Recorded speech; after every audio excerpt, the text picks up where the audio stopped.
Hello and welcome to Junior Kick Talk. It's on to the results straight off. West Region, McBookie.com, West Premier. Coming to Robertry 4. Kilbunny 1, Athley 1. Kilwinning 1, Glenafton 1. Largs 0, Halford 1. Pollock 3, Troon 1. West First, Clydebank 3, Shots 0. Cumbernauld 0, Yoker 4. Ovenvix 0, Blantyre 3. Maryhill 2, Kilsyth 5. Renfrew 2, Oven Meadow 2. Shetson 1, Glencairn 1. Ayrshire League, Ardeer 0, Maple 2. Winton 3, Craigmark 1. Kello 1, Davos 1. Muirkirk 0, Dorai 4. Saltcoats 9, Lugar 0. Whitlets 2, and Bank 2. Central First, Cambuslang 2, Greenock 0. Forth 1, Thornywood 3. Larkhall 1, Neilston 2. Rossvale 1, Lesmahago 2. St Roch's 0, Benbub 3. Vale of Clyde 1, Bellshill 0. Wishaw 4, Johnstonborough 1. And Central District 2nd, East Kilbride 3, Carluke 2, Gartcairn 3, Dunnypace 1, Glasgow Perthshire 6, Royal Albert 1, Newmains 2, St Anthony's 2, Port Glasgow 1, Lanark 0, Vale of Leven 3, Ashfield 4. And welcome to Kick Talk today. I was at Barfields Park Largs where the score was Largs Thistle 0, Halford United 1. Halford managed to sneak all 3 points in this hard-fought battle at Barfields Park, and it certainly was an entertaining, good old-fashioned junior tussle. The visitors made the early runnings. Stuart Keane was on the end of a breakthrough move, but Ross Lundy, the Thistle goal, was quick off his line to block, and Keane had an angled drive beaten away moments later. Robert Love, the ex-Talbot striker, he forced Halford keeper Ali Brown into a block, and James Mark showed his dancing feet, managing to evade the attentions of a Halford defender before striking a ball off the side netting on the left-hand side. Perhaps he should have crossed. Morton online lone winger Alex McWaters darted down the left, hit a sweeping deep cross to Marks at the far post, who forced Brown into a good reflex save. But a succession of Halford corners provided relentless pressure as the minutes ticked away in that first half. The Thistle defence stood firm until the stroke of half time. It was a quick move down the left. Mackenzie managed to bust through, and he pulled the goal back for the on-rushing Ryan Donnelly, who cleanly struck the ball home from 10 yards into the bottom right corner. A hammer blow to Thistle hopes. But they came out fighting at the start of the second half, and one of their best moves involved some great overlapping play down the right hand side, and McWaters fired over a cross, which the trialist blazed over from good positioning, so the chance was gone.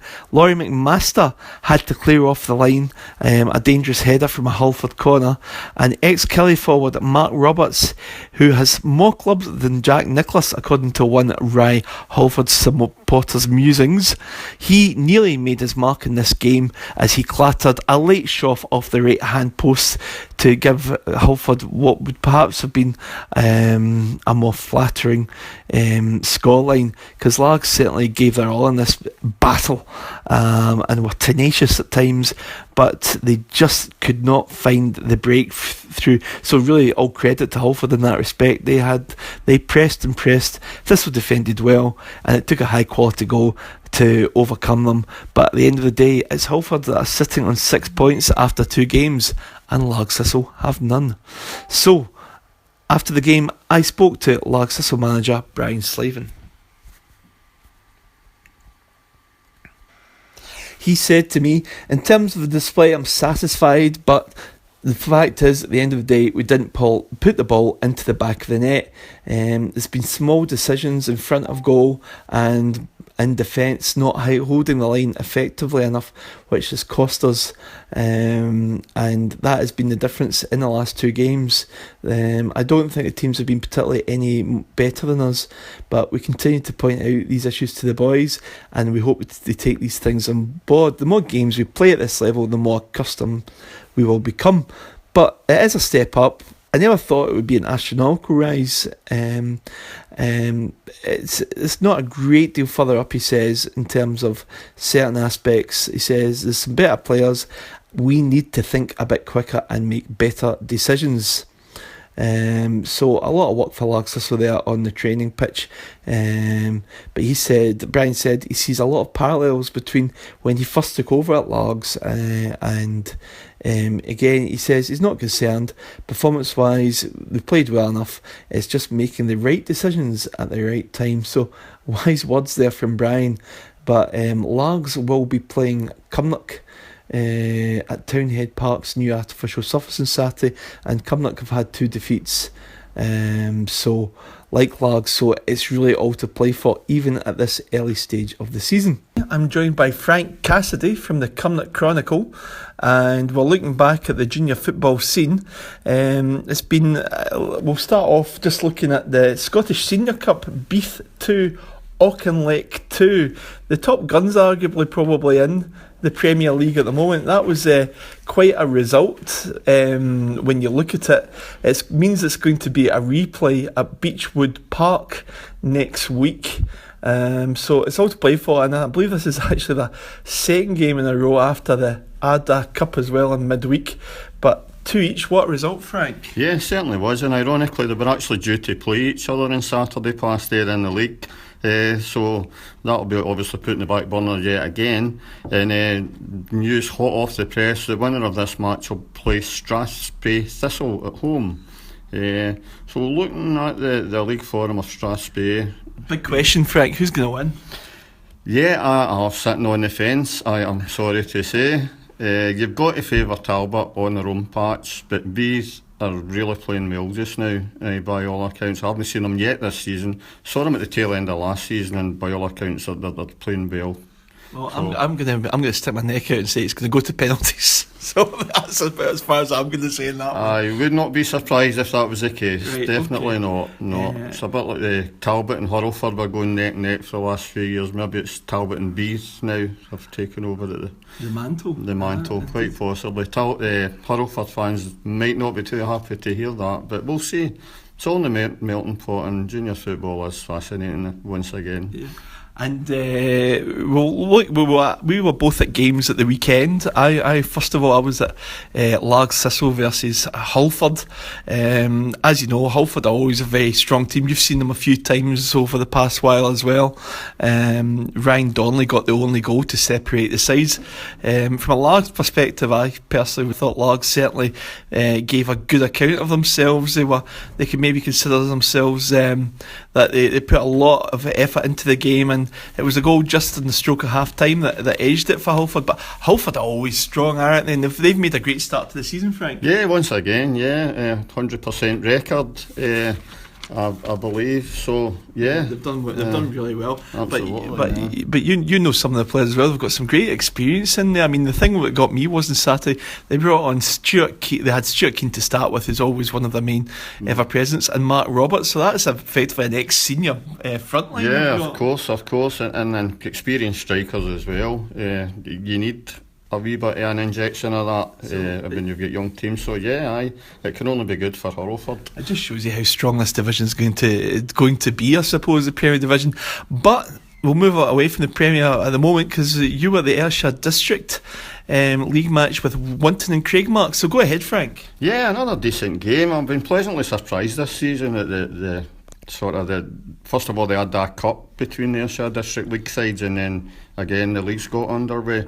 Craigmark actually started the match the stronger side, and although they took the lead in 18 minutes after a good passing move, they're starting to come into the match a wee bit at that point. But again, Ardrossan, Winton Rovers, they've got a lot of experience, they've got a lot of nippy players, they've obviously been working together for quite a long time. Lots of great passing moves were coming from them, and they got the equaliser and then went 2-1 ahead just before half time. And it was actually quite a good game, quite an open game up to then, and as ever the third goal was always going to be the crucial one, and it came the home side's way. And after that it was really just a case of the heads went down for Craigmark, because with a 2-goal margin the best they could hope for was to scrape a draw, and it wasn't really going to happen. Winton hit the post 3 times, they hit the bar once, and really, if any of those had went in, it might have been a 4 or 5 goal victory. But well deserved. But a good showing from Craig Mack, especially in the early stages of the match. But be much to please John Redmond, and especially for the future as well, with a young team. Sure.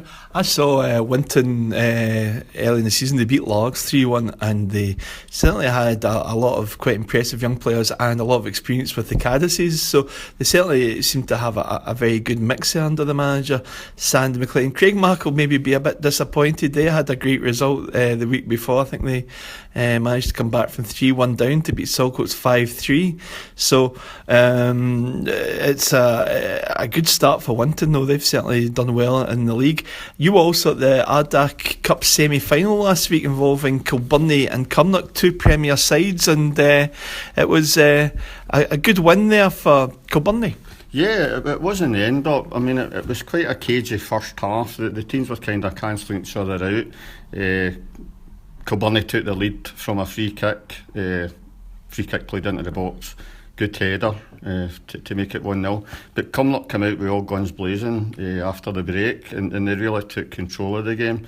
Got a deserved equaliser and looked as if they were going to go on and win. But late side again come back. As I said, it was a fascinating match. No team sort of got the upper hand on the others at any stage of the game. But Kilbirnie scored with a kind of a freakish goal, although the striker would probably claim that he meant it. But flew over the goalkeeper's head. There was like 2 minutes left in the clock, and Cumnock weren't going to come back from that. But a very, very entertaining game, and it's looking good for a equally entertaining final when Leadside take on Auchinleck Talbot, who incidentally beat Bees. Well, there you go. I mean, it's Bees finally suffered a defeat there. So, but yeah, it just goes to show you, though. I think the strength in that Premier Division, like you say, it was a very competitive semi-final. You'll be very familiar with Cumnock, of course, as well. You've seen Cumnock a few times this season. Yeah. Again, John McKeown has bought really well, and I think it's a case of them gelling just now. They've got an experienced striker up front, Scott Anson. They've got guys like Paul Burns, Ray Montgomery at the back. So there's experience all through the team. I think it's just a case of them gelling together, and the potential's there certainly for them to have a good season and consolidate their place. They might not be up there with challenging for league titles or anything like that, but they're certainly more than capable of consolidating their place in the Premier League. I've got to mention, of course, Frank, just before we go, our last is Arthurlie got a point on Saturday, is that right? Yes, they did. Took the lead against Kilbirnie, but apparently there was a skirmish at half time in the tunnel. Both teams had a player ordered off, but it seemed to affect Arthurlie more adversely than Kilbirnie, and they took the game to Arthurlie in the second half and got an equaliser. But a point away from home for Arthurlie is good in this climate. That's great. Thanks for joining me, Frank. Brilliant. Thank you.